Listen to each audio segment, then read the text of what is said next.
I was in class sixth. I was in sixth standard, I remember. I was in my school in India and I was wearing this gray shirt and a white pant with some ties and everything because in India you have school uniforms. And I was just walking down the stairs. And suddenly I fell. I just rolled down the stairs and I hurt my head or something. I see my friends, my teachers all coming down and what happened, what happened? I said, I'm okay. They said, we need to call your parents. I said, no, because I was a hero. I used to do everything myself. I said, just pick me up, take me to the nurse and I'll be good to go. And that's what happened. So you get it, right? I am the hero of my story, the lone warrior, the Batman of maybe India, I don't know. Now, cut to when I was 16. I was sitting in this dark hospital room. You see those old horror walls where the paint peels off and the light gets dimmer by second by second? That was the hospital in India. I was just sitting there like a light bulb with torn jeans, wired earphones, those Y2K fashion swagger. Suddenly, the nurse calls my name. Ankur Mukherjee, come in.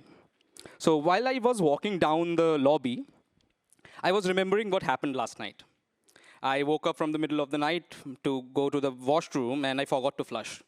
Next morning, my mother sees a civilization of ants on the toilet seat. She knew something was wrong, but she wasn't exactly sure. Because she was living with type 2, she thought that it was something like that. And I come from a family of pharmacists. So my father sent me to the doctor. A sudden ring, Ankur Mukherjee, what are you thinking? That doctor's voice threw me back into the reality. He just looked at me, and I tell you, those eyes, it was looking like the Hannibal Lecter's eyes that I am his next meal. He was just holding my reports, and he just saw at me and said, call your father. Call my father? Are you kidding me? I'm 16, I'm grown up, I'm a man. Why do I call my father? I can handle it myself. But he was a friend of my father, so I had to call him. I went home, was playing, I don't know, GTA Vice City maybe on my laptop. My father came back, and he was like, we need to talk. My mother was cooking in the kitchen, my sister was doing the homework, and we all came down for a general assembly. Jokes apart. I don't remember what my father said that time, but I just know two words: insulin and diabetes.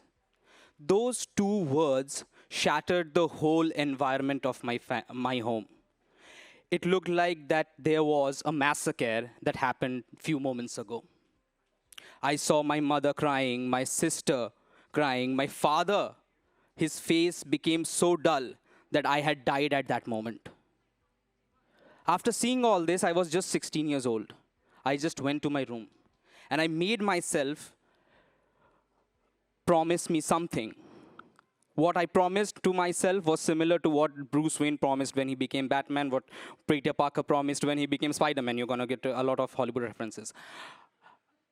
Because now I made myself a pact that I would not tell about diabetes to anyone. My diabetes will always be better. My diabetes will always be perfect. The numbers will be perfect. The HbA1c will be perfect. Each and everything, there will be no bad days in my diabetes. I made that responsibility. I took that responsibility. But I did not know what it meant at that time. So 4 years later, I joined. It was a COVID time. I lost my job. I was a teacher. And I was looking for a job because I had to buy insulin. But those 4 years, every day, there was a stone on my back. Someone was putting a stone on my back. The responsibility of living with type 1 diabetes in India was getting bigger and bigger. There was the financial burden. My colleagues, my friends were exploring schools, colleges. I was exploring where the insulin was cheaper, where I could get enrolled so that I could get insulin for free. My other friends were enjoy partying. I was trying to save money so that I could buy insulin. Then there was the societal pressure. What I'm going to do with diabetes? Can I get a girlfriend? Can I get married? Can I get a job? And then there was a fear, the fear of dying alone in a rotting hospital. all of this for the last 4 years was getting distributed, was building up on me just like a dam, because I built a dam around it. I did not want anyone to know what is bad diabetes. It was just diabetes. It was a play for everyone in the whole damn world. But after 4 years, something happened. It was like the universe telling me you have to do this. Because I was looking for a job, and there was this beautiful organization, Diabetes, who was paying good amount to work for type 1 diabetes. Now me, who did not share anything, had to work for type 1 diabetes. So when I joined, there were good amount of people, right? There were these cute little guys like Jazz and Deeksha who were, sharing with people, encouraging people to share their stories. And then there was I, just waiting, just looking at them, pretending that everything is good, because I did not want them to listen. Not because I had a fear, I had something else. Because those 4 years molded me into something that I did not want to. But that dam that I built, it became heavier and heavier. And one day, it cracked.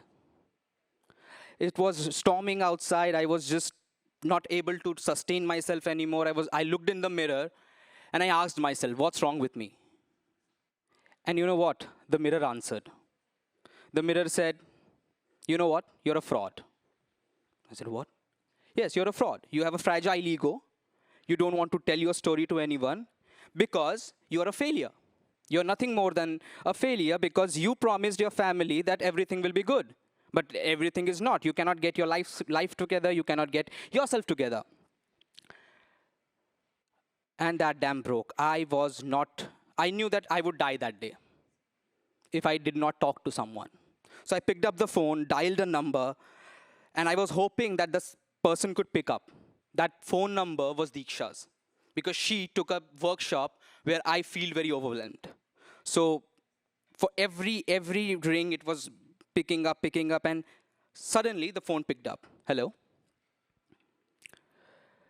For the next 30 minutes, I did not know what I spoke. But I just let the dam gates open and I just let it flood. After 30 minutes, Deeksha just picked up the phone and said, it's okay to take help. And from that to now, I am doing great work at Diabetes, and I have chosen to become the Beyond Type 1 ambassador, because you know what? Every hero needs a sidekick. Everyone needs help. You cannot save the world alone. You cannot save your world alone. And see, this is my story. And that is why I think I chose to be the ambassador of Type 1, because that's what they are doing. They're building a community. They're taking all the small pieces and making it a big picture, because that's what we want. I am not here to tell my story. This is one of the stories that you can hear. There are millions, there are billions of stories like me. Different colors, different emotions, different platforms. But the main point is that living with diabetes in anywhere is hard. And that's why I am here. I am here to urge you. I am here to tell you that come up with ideas, with stories, with responses, because that's what we want to do. At this stage, we want to build a better world. A world where everyone with diabetes not just survives, they thrive in every corner of the world. Thank you.